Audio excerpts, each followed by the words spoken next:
few more announcements. First of all, I would like to tell you more about the translation part, where there is going to be an interaction between Secretary of State Hillary Clinton and Abderrahim Foukara from Al Jazeera moderating the talk. The students are going to be speaking either English or Arabic, but Abderrahim Foukara will be speaking in Arabic. So whoever needs translation into a translation device given to you shortly. Thank you.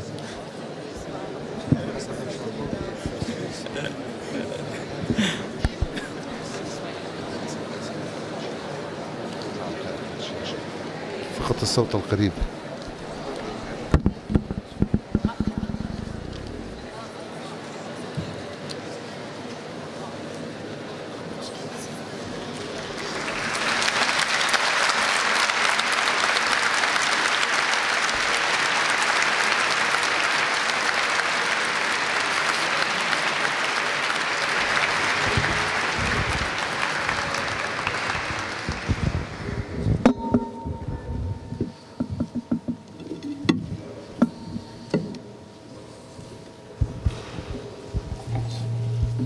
بسم الله الرحمن الرحيم. In the name of God, the most merciful, most compassionate. Assalamu alaikum. U.S. Secretary of State Hillary Clinton, وزيرة الخارجية الأمريكية هيلاري كلينتون، السادة الضيوف، الطلبة وهيئة الأساتذة، أسعدتم صباحا. In the relatively short history of education city, we have received many internationally known personalities. استقبلنا عددا كبيرا من الشخصيات المرموقة عالميا، وهذا دليل على أن العالم بدأ يدرك أهمية الدور الذي نقوم به هنا في تطوير دولة قطر وفي المنطقة. أعتقد أن ذلك أيضا اعترافا بالمساهمة التي تقوم بها دولة قطر في مجال التعليم والعلوم والتكنولوجيا والتطوير المجتمع. قطر أصبحت ملتقى طرق ومحل اجتماع وتلاقي لشعوب من ثقافات مختلفة وآراء مختلفة، وقد هذا هو الوقت المناسب لأن العالم يحتاج إلى هذا المكان. إن هذا المكان لتبادل وجهات النظر يساعدنا على فهم بعضنا الآخر وعلى إيجاد الحلول التي هي مفيدة لجميع الأطراف. في المدينة التعليمية نسعى إلى جهد أكبر من ذلك، إن هناك هنا في هذا المكان أشخاص من جنسيات مختلفة بحثا عن علم وتجاوزا للحدود الوطنية والمحلية. سمو الشيخ الأمير حمد بن خليفة الثاني وسمو الشيخ موزة المسند قرر أن يسسها هذا الصفحة التعليمي، وليس من الغريب أن تقوم الجامعات الأمريكية بقيادة هذا الجهد بالشراكة مع مؤسسة قطر. أن الولايات المتحدة طبعا بلد لدينا علاقات وطيدة معه، وأن الكثير من القطريين ومنهم أنا شخصيا درسنا هنا، ولدينا شعور بالامتنان إزاء الولايات المتحدة للدور المهم الذي تقام به في التعليم والتربية في حياتنا، وأننا نشعر بأننا أصدقاء لهذا البلد بعد الدراسة. But this relationship is not based on sentiment alone. From the very outset, quality has been the hallmark of Education City. No one anywhere disputes the fact that some of the best education in the world is to be found in the U.S. Qatar Foundation is proud to be building Education City with six U.S. university partners, all world leaders in the disciplines they are teaching and researching here in Qatar. We thank them for their significant role and this partnership. Already we are producing graduates of the finest caliber who are making their mark in Qatar and in the region. I am confident that even greater achievements lie ahead. And now, it is a great honor for me to introduce our distinguished guest. U.S. Secretary of State Hillary Clinton has held significant public positions over several decades. She has had a prominent legal career. She is a former senator from the state of New York. And of course, former First Lady. She is a champion of social justice and particularly the rights of women.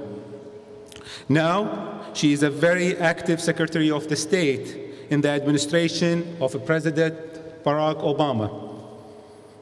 Madam Secretary, thank you for taking the time out of your busy schedule to visit us in Education City. I know all of us, but especially our students, are delighted to welcome you today. On behalf of Qatar Foundation, welcome to Education City.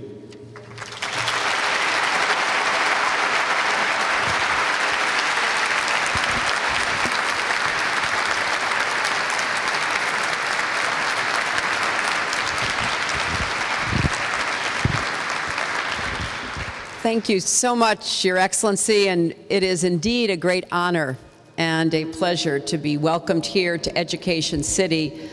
I have been following the progress of Education City from the United States and am delighted to be able to see with my own eyes the extraordinary commitment of the Qatar Foundation, of the Emir, of the Sheikha, and of the people of Qatar to the importance of education and to this really extraordinary partnership between our two countries. It is, for me, a personal privilege to be here and to see so many of the students who are part of this wonderful educational experience. I'm looking forward to our discussion today and to have a chance to share ideas, to answer questions, to explore in an educational setting some of the important matters that are being faced not only here in this country and region, but globally as well. I was privileged yesterday to participate in a dialogue, the World Islamic Forum, that is sponsored by the Brookings Institution and the government of Qatar. And there I gave a speech outlining some of the changes that we are undertaking in the United States under the leadership of President Obama, based on the vision that he set forth in his Cairo speech about a new beginning for relations between the United States and the world that is often described as not just here in the Middle East, but in the entire globe as being Muslim majority, Islamic. But what I look for are ways that we can celebrate our differences, but narrow our areas of disagreement and find common cause in the pursuit of what are very human objectives of peace and prosperity and opportunity. And that is particularly important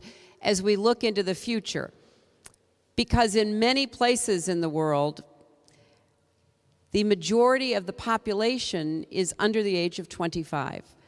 And so the decisions that are made here at Education City, in my own country, in settings like this, are really about what kind of future we will help provide for those of you who are students here today. So I'm looking forward to the conversation. We have a very distinguished interviewer who maybe should join us, or you're going to come up here or stand there? Okay, good. So I'm going to turn it over to the professionals here, and then we will start the interviewing and the town hall. But again, thank you for welcoming me here to Education City.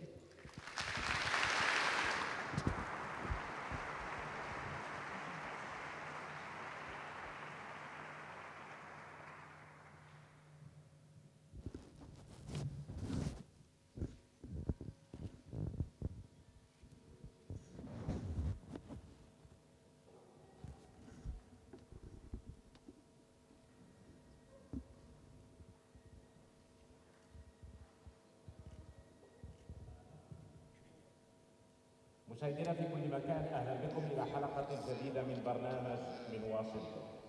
حلقة هذا الأسبوع تخرج عن المعتاد لعدة أسباب. Several reasons. One, that it has been broadcasted from Doha, and the second reason is that there will be participation by the students of Carnegie University and the Qatar Foundation in the heart of the education city in Doha, Qatar. The third reason is that we will be hosting today Secretary of State Hillary Clinton, who is visiting the Gulf region within a number of activities she's taking, including taking part in the U.S. and Islamic World Forum.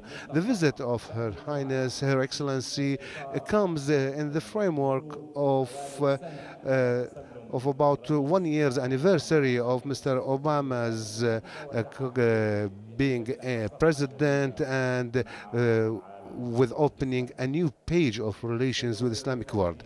Madam Secretary, welcome in our program and in Al Jazeera. If the criteria of improving relations between the United States and the Islamic world is the Palestinian issue, as millions of Arabs and Muslims feel, who think that the relationship right now is not good, what do you say to this? Madam Secretary, if the criteria for judging U.S.-Muslim relations is the issue of Palestine, as millions of Arabs and Muslims seem to feel, they would say that those relations, taking that criterion into consideration, are not in very good shape right now. What say you to that? Well, first, I'm delighted to be part of this exciting interview and town hall on Al Jazeera, and thank you for participating. The first thing I would say is that obviously our relations with people around the world is much broader than any one issue, even an issue as important as the future of the Palestinian people and the conflict between the Palestinians and Israel. I think it is a mistake to only look at the United States and our role in working with other countries through any single prism. But I accept the fact that this is a critical issue. It's a critical issue to us. One of the very first decisions that President Obama made was that the United States would not be on the sidelines, that we would actively participate in trying to bring the parties into negotiations that would lead to a final resolution, and that it would result in a state for the people of Palestine, that they would have a chance to have their own future, fulfill their own dreams and aspirations, and that it would provide security for the people of Israel, that they too would be able to live side by side in a two-state solution. We have worked over this past year with both parties as well as other interested countries to try to bring that about, and I'm hopeful that this year we'll see the commencement of serious negotiations that will cover every issue that is outstanding. Obviously, those are the ones that have to be decided between the parties. No one can dictate to either the Israelis or the Palestinians what the outcome should be. They must make those decisions themselves. But the United States is very focused on being a facilitator and a help in every way possible to achieve that outcome. And we are working hard on it. We're working hard on it every day, and we hope that we'll see the kind of breakthrough this year that everyone is anticipating.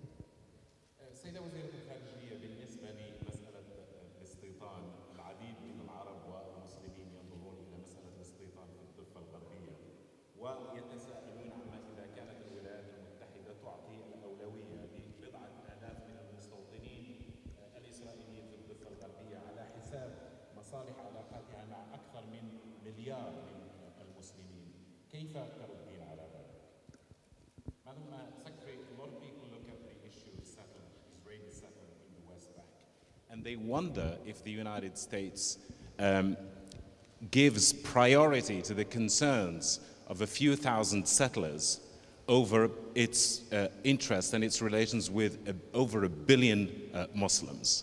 How do you counter that? Well, the fact is that we do not. Our position is that settlement activity is illegitimate, and that the final resolution of borders has to be worked out that will give both sides, the Israelis and the Palestinians, the secure borders that they deserve to have. And both sides recognize that developments and swaps will be necessary in order to achieve the outline of the Palestinian state, but of course it will be based, as I've said many times, on the 1967 lines with the agreed swaps and taking into account the subsequent developments. Those are the very clear parameters that the United States believes that the parties should negotiate over. So that's been our position. It remains our position, and we think the best way to resolve the ongoing concerns that are reflected in the question and the feelings that so many people have is to get the parties into a negotiation facilitated by the United States and to assist them in whatever way we can to reaching a resolution on borders, on refugees, on security, on Jerusalem that will once and for all end the conflict.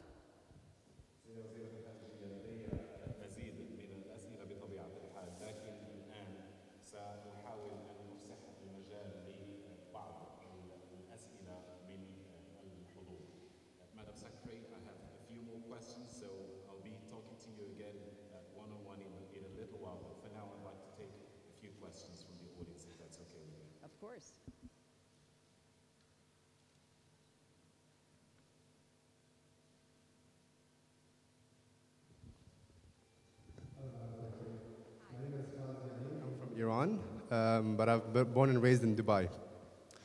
My question is about the war in Iraq. So ever throughout high school until today in my university years, I've been watching the Iraq war. People are dying, you know, bombs are going off, and there are several deaths have occurred, a lot of thousands of deaths have occurred. And sometimes I wonder if America would be in Iraq if Iraq didn't have any oil. And so my question is, would America be in Iraq if Iraq didn't have any oil? Well, I think that what is happening in Iraq is very important on a number of fronts. And we are going to be leaving Iraq, and when we leave Iraq, as has been agreed to with our military, and we're on schedule to do that, we will hopefully have a relationship with Iraq as we would have with any other country. We hope to have a strong civilian partnership. And I think that the short answer to your question is we will be in Iraq as we would be in any country, whether or not they have natural resources. And the Iraqis themselves are making the decisions about the future of their oil industry. You may have followed the recent bidding that has been done, giving contracts to countries from all over the world, companies from China to Europe to the United States to the Middle East. That's the way it should be. The people of Iraq, through their democratically elected government, something they did not have in the past, should be making those decisions for themselves. That is really what the United States hopes will be the future of Iraq, that it will remain democratic, a strong democracy, a pluralistic society where every part of the country gets to participate, that there isn't any tilting of power for or against any group within Iraq, and that as part of their democratic future, the Iraqi people will have the benefits of their oil revenues.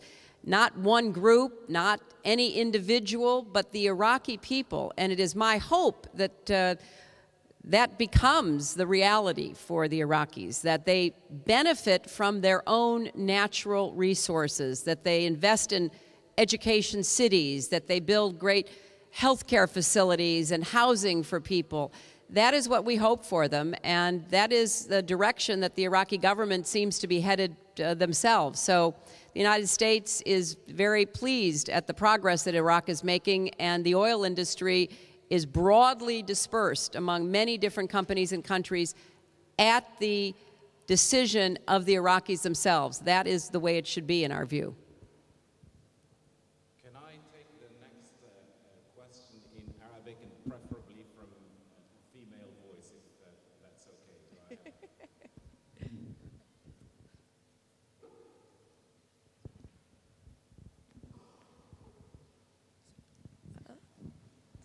Hello, Madam Secretary. It's an honor to meet you.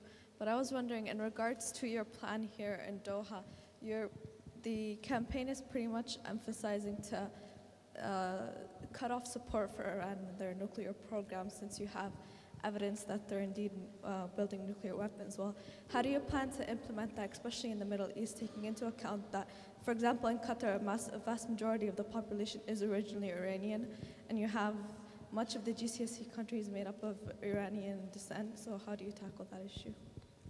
Thank you. I think it's important to remember that when President Obama went into office a little over a year ago, he made it very clear that the United States wanted a different relationship with Iran. We've not had a very good relationship for over 30 years, and President Obama decided that it was time to try to change that, and I agreed that we wanted to reach out to the Iranian leadership and look for ways that we could begin to cooperate and have something of a more normal government-to-government, people-to-people relationship. And President Obama has reached out and has publicly and privately made it clear that we are extending a hand, but it is a two-way street to have any kind of engagement. We also believed that Iran's pursuit of nuclear weapons was very destabilizing for the entire region. People of Iranian descent may live in Qatar, but I think part of the reason why we're so focused on the nuclear threat from Iran is that it would be very destabilizing for all the countries in this region. And we believe that it is in violation of Iran's obligations under the Non-Proliferation Treaty, in violation of a number of United Nations resolutions for Iran to pursue nuclear weapons. We've made it clear, and it's on the front pages of the paper in Doha, what I said yesterday, that Iran, like any country, has a right to peaceful, civil nuclear power. We drew that distinction. Unfortunately, there has not been the kind of response that we had hoped for from the Iranian leadership. And therefore, we have pursued a dual-track approach. The engagement offer is still there, but it is important for us to work with like-minded countries here in the Gulf, in the broader region, and around the world who share our concerns about Iran's nuclear ambitions. And the world community has made those concerns very clear. We have worked with Russia and Germany and France and the United Kingdom and China to continually, over the course of this past year, make clear that we did not believe that Iran should pursue nuclear weapons. So where are we today? Well, on the nuclear front, we see Iran being exposed for having a secret facility at Qom.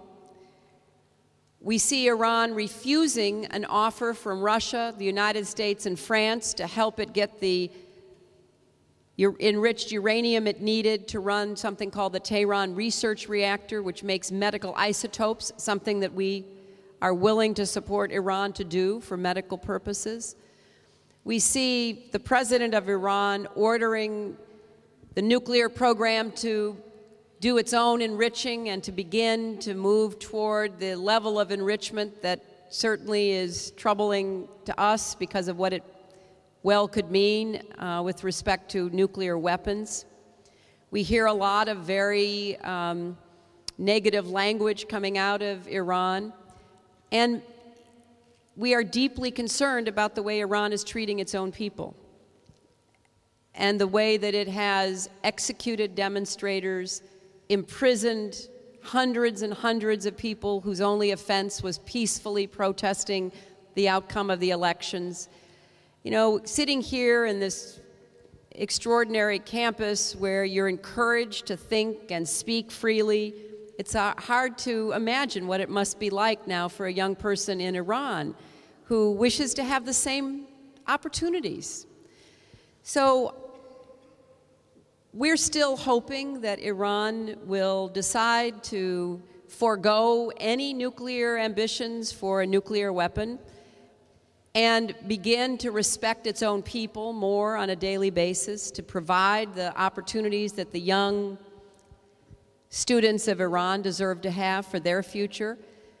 But we cannot just keep hoping for that. We have to work to take action to try to convince the Iranian government not to pursue nuclear weapons.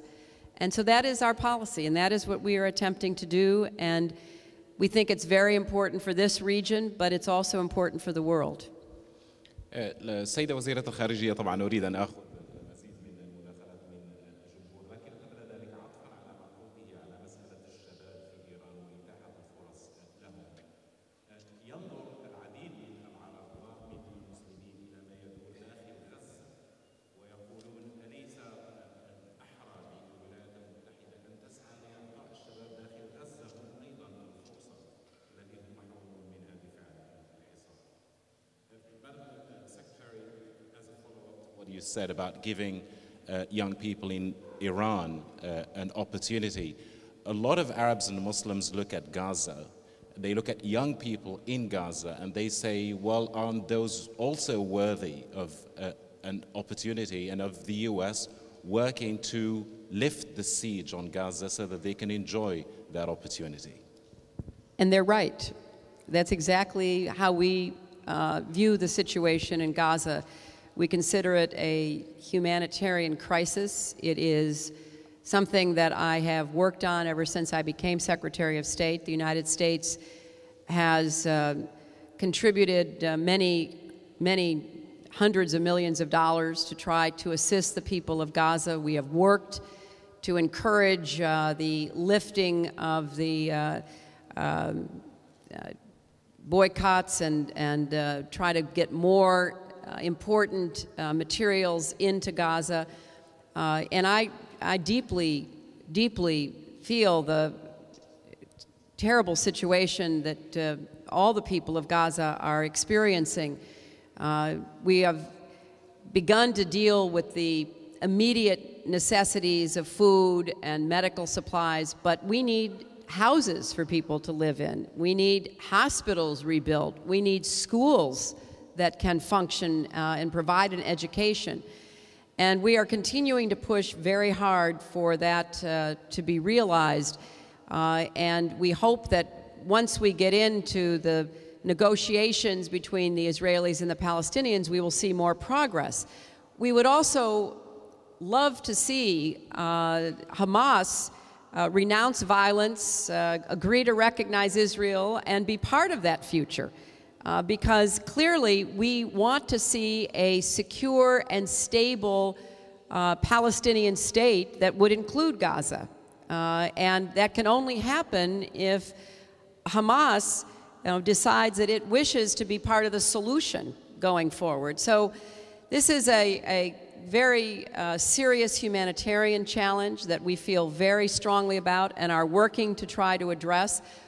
That is part of the larger political challenge that we think can only be resolved through finally ending the conflict and creating a state for the Palestinian people to live in peace and security and pursue the kind of everyday activities like educating their children that should be the birthright of everyone. طيب حان الوقت لأخذ مداخلة حبذا لو تكون باللغة العربية هذه المرة السيدة وزيرة الخارجية. Just for the sake of diversity, I'm going to try and get a question in Arabic put to you, Madam Secretary.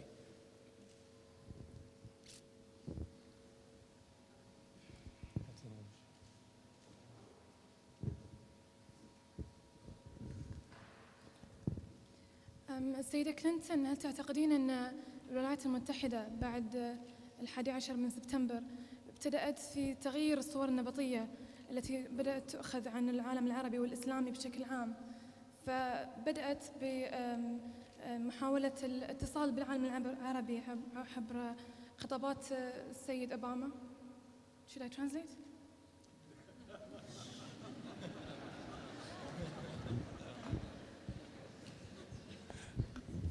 Well, I hope so. That is certainly our goal, and it is President Obama's vision and hope that we would overcome stereotypes and misinformation, misconceptions, because clearly the broad diversity of the Islamic world is something that Americans are learning more about and recognizing to a greater degree.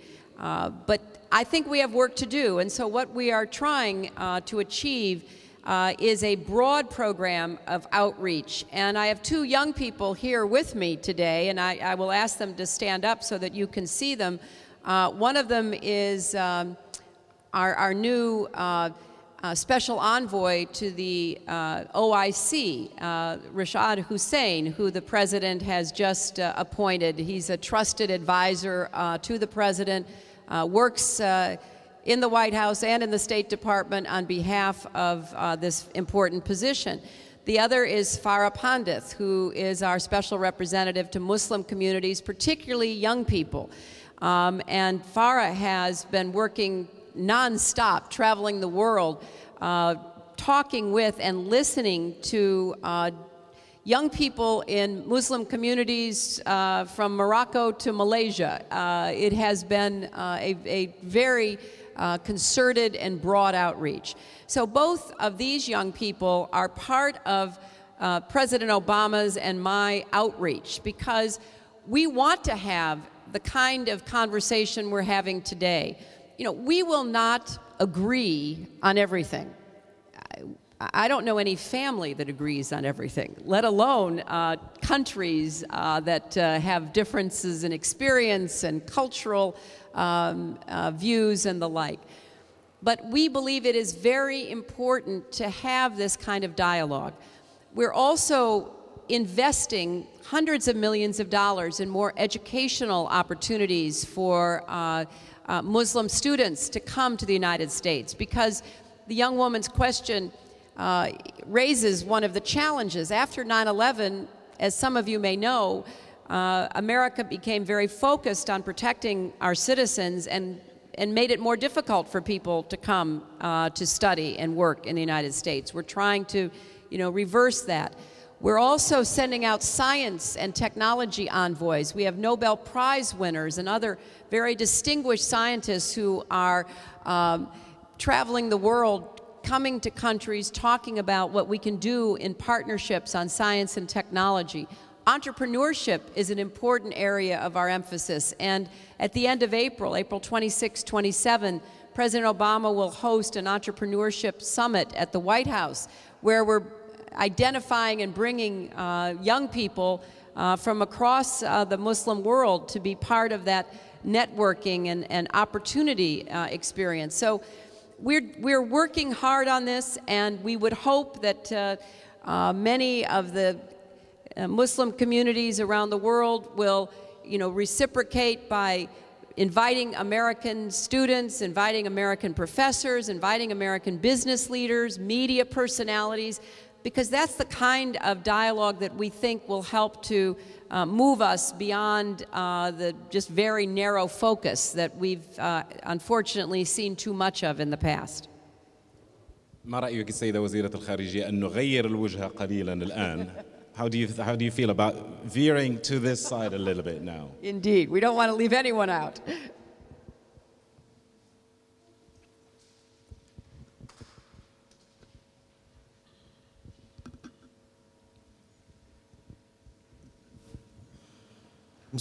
Madam Secretary, why did the current U.S. administration turn its back on its EU and NATO Central European allies, Poland specifically, in the context of the missile shield program, and instead chose to accommodate Russia's demands, which are more appropriate for the Cold War era, perhaps? It's a very good question, because I have the opportunity to explain our policy. And for those of you who may not have followed this issue, in the prior administration of President Bush, a decision was made to deploy a so-called missile shield into Europe, particularly Central and Eastern Europe, as a defensive measure against potential missile attacks, particularly nuclear attacks. When the Obama administration came in, we conducted a very thorough review of the prior policy. And we concluded that it was not aimed at immediate threats so much as longer-term threats, and that we could, with some changes in the architecture of the missile defense, be much more effective. And so we adopted a new approach. We did not eliminate missile defense. We changed how we were going to deploy it and the various technologies that would be used for it. And you may have noticed in the last week there were announcements of emplacements in Poland and Romania. Now, our belief is that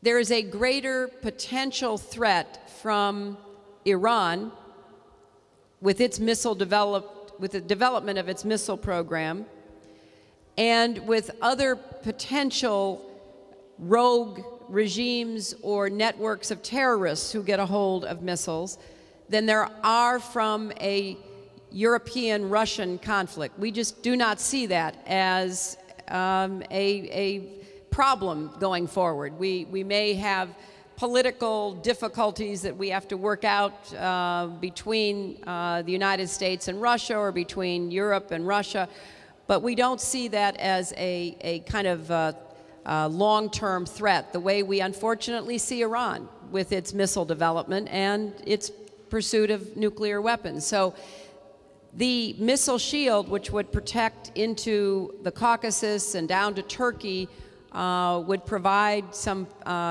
additional guarantee against threatened behavior.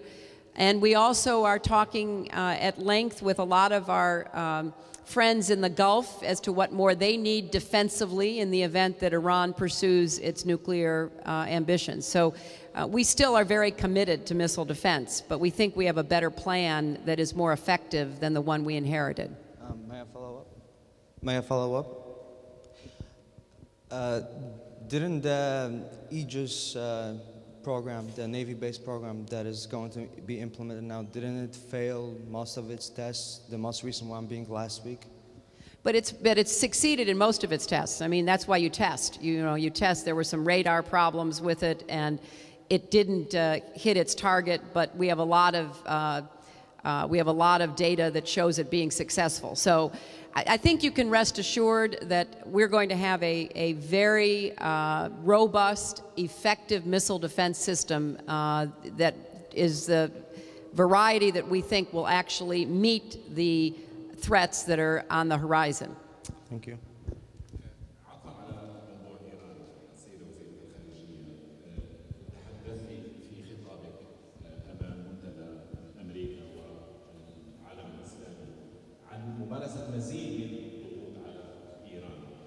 كثير من الناس في المنطقة يريدون أن يعرفوا ما إذا كانت الولايات المتحدة تستعد بعمل عسكري في وقت من الأوقات ضد إيران، سواء قبل سحب القوات الأمريكية من العراق أو بعد سحب القوات الأمريكية من العراق.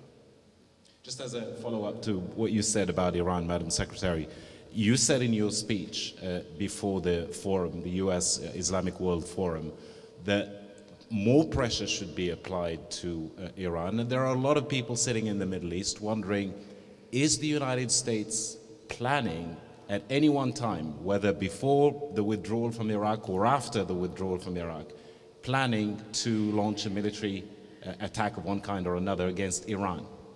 No, we are planning to try to bring the world community together in applying pressure to Iran through sanctions adopted by the United Nations that will be particularly aimed at those enterprises controlled by the Revolutionary Guard, which we believe is in effect supplanting the government of Iran. I mean, that is how we see it. We see that the government of Iran, the supreme leader, the president, the parliament, is being supplanted, and that Iran is moving toward a military dictatorship. Now that is, that is our view. And so what we're trying to do is to send a message to Iran, a very clear message, that we still would be open to engagement. We still believe that there is a different path for Iran to take, but we want the world united in sending an unequivocal message to Iran that we will not stand idly by while you pursue a nuclear program that can be used to threaten your neighbors and even beyond. And we hope to try to influence the decision-making within Iran. And that is our goal.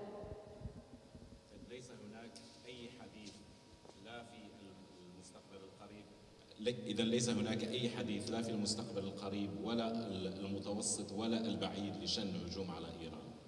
So, Madam Secretary, you're saying there's no plan on the part of the United States to launch an attack, not in the immediate future, not in the middle term, not in the long term. We are interested in changing Iran's behavior, and now we will always defend ourselves, and we will always defend our friends and allies, and we will certainly defend countries here in the Gulf who face the greatest immediate nearby threat from Iran. But we have pursued a dual track, not a triple track, but a dual track approach of engagement and potential pressure, and that is what we're focused on. سيدة وزيرة الخارجية، لو سمحت لي أريد أن أخذ استراحة قصيرة، لو سمح لي كذلك الجمهور أريد أن أخذ استراحة قصيرة. عندما نعود من الاستراحة نعود إلى مزيد من المداخلات والأسئلة من الجمهور هنا في القاعة. Madam Secretary, I'd like to take a short break with your permission and with the permission of the audience, very short one. When we come back, we'll take more questions from the audience.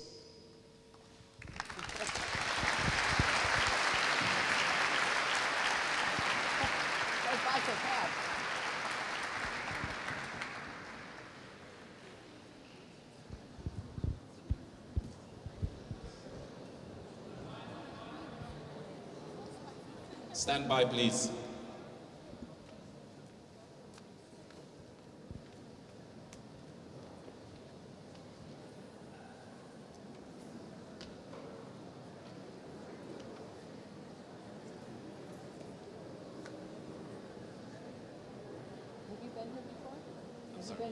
هيلاري كلينتون، دون مزيد إطالة سأتحول إلى الجمهور هنا في القاعة لمزيد من الأسئلة. حبذا لو يكون أول سؤال في هذا الجزء الثاني باللغة العربية مرة أخرى. السلام عليكم. جاسم الرميحي من دولة قطر. جاسم الرميحي from Qatar. سيدة الوزيرة، ذكرت قبل قليل أن السماح لإيران بامتلاك قنبلة نووية قد يضر بالمنطقة، وكما ذكرت قد يخل توازن المنطقة. ولكن ألا ترين أن الميزان But don't you think that the destabilization is already there because USA supports Israel and allows it to have nuclear bombs? Second question, if we suppose that a friendly country like Qatar once thought of possessing a nuclear bomb, what would be the reaction of the State Department of the United States? Well, our goal eventually is to have a Middle East free of nuclear weapons. In fact, the president has set a goal of eventually achieving zero nuclear weapons in the world. I mean, that is our stated goal. We know that it will take time, and we are negotiating right now with the Russians to reduce our nuclear arsenal, because we are very committed to demonstrating our the importance that we place on this goal. So that is our goal. Now, I have spent a lot of time talking with the leaders and leading influential people from the Gulf and the broader Middle East, and they worry a lot about Iran having a nuclear weapon. And they tell me all the time that this is something that would cause them to have to react, and they don't want to. That's not something that they want to spend their money on, that they want to be involved in. But on the other hand, they don't want to live in a region where they feel threatened. So our goal is to try to convince countries not to pursue nuclear weapons. And Iran signed the Nuclear Non-Proliferation Treaty, and they really bound themselves not to do so. And now are, we believe, reconsidering, if not violating that. So it is an ongoing challenge that we think the world has to face up to. The Non-Proliferation Treaty Conference will be held in May. President Obama is hosting in April a nuclear security summit. And maybe it's because we have to worry about all kinds of scenarios all the time. We know that a lot of countries around the world share our concerns, and therefore we want to talk about how we prevent the proliferation of nuclear weapons, how we control nuclear material that could fall into the wrong hands. We have reason to believe that Al-Qaeda would be very interested in getting its hands on nuclear material to make a nuclear bomb. And you know, this is not the Cold War. In the Cold War, the feeling was that you could deter each other, that no rational actor, no rational state would use a nuclear weapon on another because they would immediately be destroyed. So that kept everything in balance.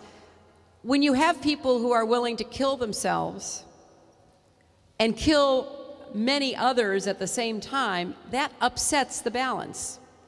So it's not like it was 40 years ago. Now we're looking at threats that are much more difficult to evaluate and control, which is why we'd like to move everyone toward a world in which we don't have nuclear weapons. We know that will take time, but we are pursuing it and we are committed to it.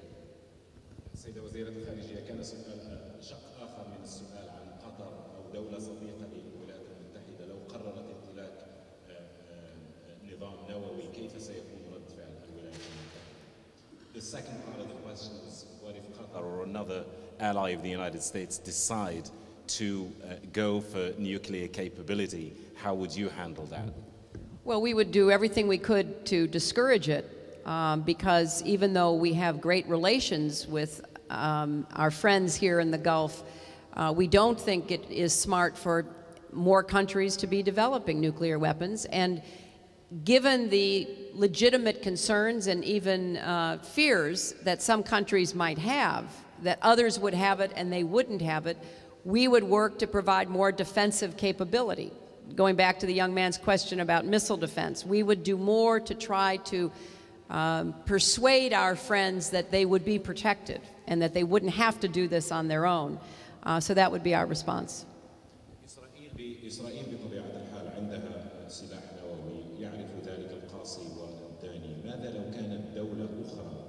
صديقة للولايات المتحدة قررت علانية الامتلاك ليس فقط قدرة نووية بل سلاح نووي، كيف سيكون موقف الولايات المتحدة؟ Israel, everybody in the region knows that the Israelis have nuclear weapons.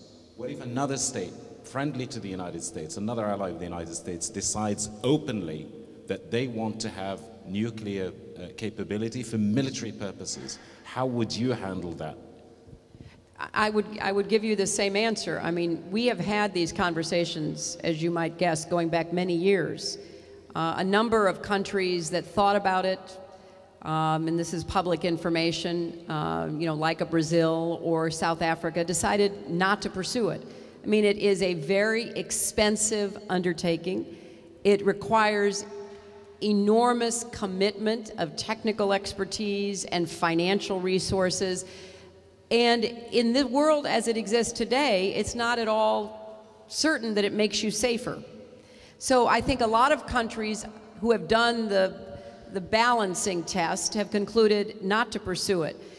If a friend, an ally of ours, were to say, look, I worry about living in a neighborhood where a country that we're not friendly with has it and we don't have it, which is only the conversation that I think has been really active in the last year or two because of Iran, which is the focus of these conversations. Again, we would say, you know, we would hope that you would not do that, and we would try to reassure our friend that we would provide the defense and provide them with the defensive capabilities that they need to protect themselves from whatever that threat might be. That, I think, is the best way for us to proceed and for our allies and friends to proceed. ما رأيك السيدة وزيرة الخارجية أن نعود إلى هذه الجهة الآن من الجمهور ونأخذ سؤال آخر؟ تفضل.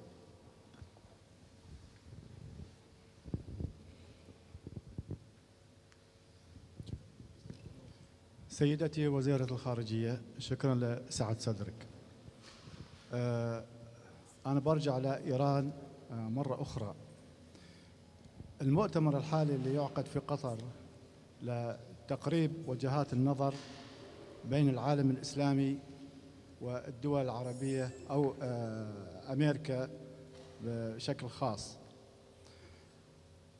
ألا ترين أن هذا الوضع يتنافى مع وضع صواريخ في المنطقة العربية الشرق الأوسط وخاصة الخليج جهة إيران، مما يحفز إيران أن تكون في طرف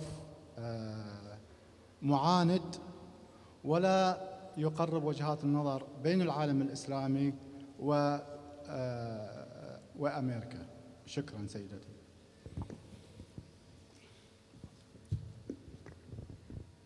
Well, we have to look at how we can best work with or influence or coexist with Iran.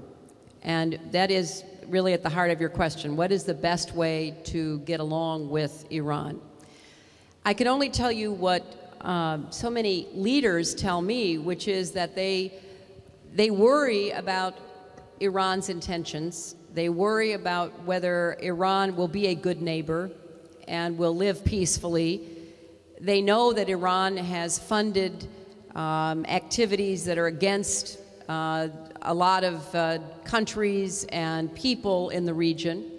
They know that Iran directly funds terrorist activities. So I think people have reason to worry. And the question is, what can Iran do in order to allay the worries and the fears of their neighbors? And that's what we are trying to encourage Iran to consider. And yet I don't see much progress there, to be honest. I just wish that we could tell you that there was more progress. And I don't know whether the reaction that the Iranian government had to the election and now the opposition trying to express itself, which we fully support their right to do so, has made the Iranian government even, more unwilling to open up and talk with their friends and their neighbors about how to prevent the concerns from escalating. I wish that Iran would take a different approach. The United States under President Obama would really welcome a positive, normal relationship with Iran. But you can't do that unless there's something coming back to you, and there hasn't been.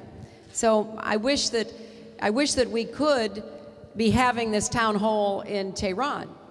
I wish that we could be having this conversation with members of the opposition and members of the government and students from all points of view, but we're not.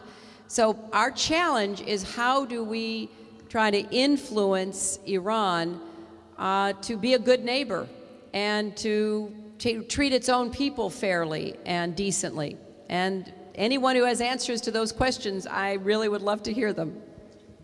شكرا السيدة وزيرة الخارجية. طبعا طال الحديث عن إيران ونود أن نستغل فرصة وجود وزيرة الخارجية معنا لنسألها ربما عن قضايا أخرى. Madam Secretary, we want to get off the subject of Iran and use your time with us to ask you about other topics. I have one question for you before I go back to the audience. بالنسبة أنت طبعا وزيرة خارجية، هل تجدين صعوبة في تحقيق توازن بين وضعك كوزيرة خارجية تسعى لمصالح الدولة الأمريكية ووضعك كإنسانة، والإنسان طبعا يشعر بالرغبة في تحقيق العدالة سواء في الملف الفلسطيني أو في غيره من الملفات. Madam Secretary, you're obviously a Secretary of the United States of America. Part of your job is to look after the interests of the state that is your country. But you're also a human being, and we all, as human beings, feel the need to achieve justice, whether in the Israeli-Palestinian issue or in other issues. How do you find that balance between being the Secretary of State and just Hillary Clinton? Well, I find the balance because I think that my country and the people of the United States want very much to see other people around the world have the same rights and opportunities that we have. And it is heartbreaking when we see people mistreated or abused or deprived of those rights or suffering from natural disasters or war or oppression or other terrible events. We can't be everywhere at all times, despite the size and the reach of the United States. But you know, the United States has been extremely generous and concerned about meeting the needs of people. And I personally believe strongly that that is part of our obligation on this earth to reach out and provide help and support to those in need. So I think that the balancing act is not that hard. The prioritizing is hard because there is so much need and there are so many people who are suffering. You know, I took a very long trip to Africa last summer and had a wonderful visit in many different places. But you go to a place like Eastern Congo, where more people have died in the conflict in Eastern Congo than any conflict since World War II. More than 5.5 million people. Yet we rarely talk about it. We rarely see it on television. Women are raped and mutilated. People are driven from their homes. It is a horrible humanitarian disaster, and we're struggling to try to figure out a way to end the fighting and to give people a chance just to go back to their small homes and grow their food and raise their children, which is just the kind of common everyday living that everyone should be entitled to. So when you look around the world, there are so many challenges that the balance is not the hard part. It's trying to figure out what we can constructively do, how the United States can best intervene, how we can bring people together, how we can work with others to end suffering in Darfur or to try to provide a better life for girls to go to school in Afghanistan. I mean, it is a very long list, but I think you have to keep your heart open and you have to keep your mind alert to try to find opportunities to help wherever you can. السيدة وزيرة الخارجية تحدثت عن النساء. سأخذ سؤال أخير وحبذا لو يكون سؤال نسائي إن جاز التعبير وحبذا أن يكون باللغة العربية كذلك. تفضل.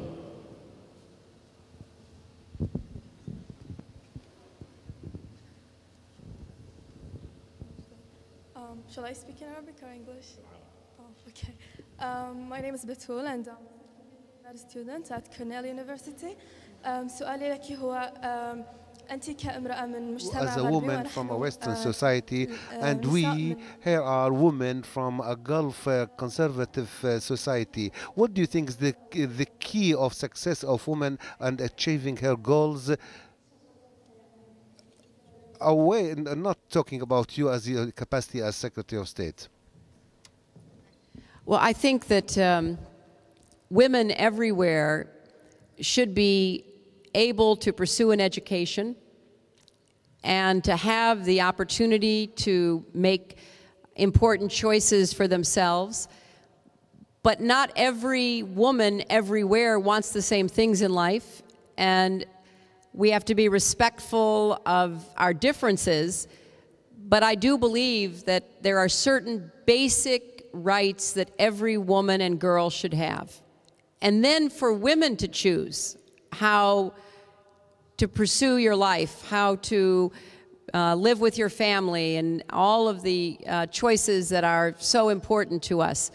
I have been very blessed over many years to have a number of close friends and associates of women who have been from Gulf countries or other places in the world, who are Muslim, who have a great pride in their heritage, but who also are very independent and very strong-minded, and who make their own way in life. And I think that the education that you're receiving here is absolutely critical, because you will then have more opportunities. And you know, it's not so much about what one wears as what's in one's mind and one's heart, and the kind of person one becomes. And I think that should be the emphasis as to how we look at girls' and women's lives around the world. And, you know, I've spent a lot of time working in Afghanistan.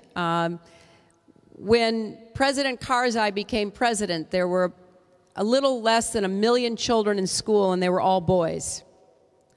Now there are closer to 7 million children, and 40% of them are girls.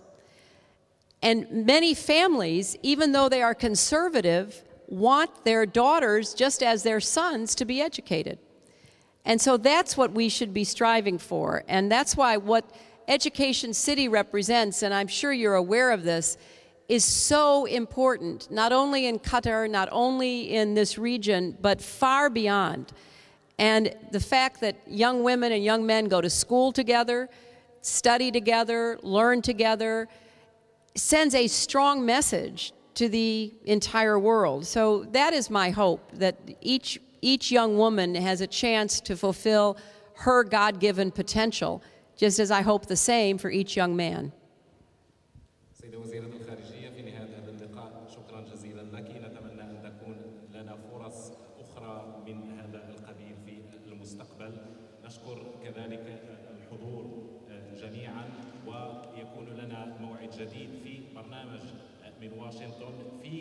واشنطن عنواننا الإلكتروني من واشنطن @jazeera.net. أريد أن أشكر كل من ساعدنا في إنجاز هذا العمل، وخصوصا مؤسسة قطر وعلى رأسها الدكتور سرور رئيس مؤسسة قطر لشؤون التعليم، والدكتور ثاني نائب الرئيس. شكرا لكم جميعا على المشاركة في هذا البرنامج. إلى اللقاء. Madam Secretary.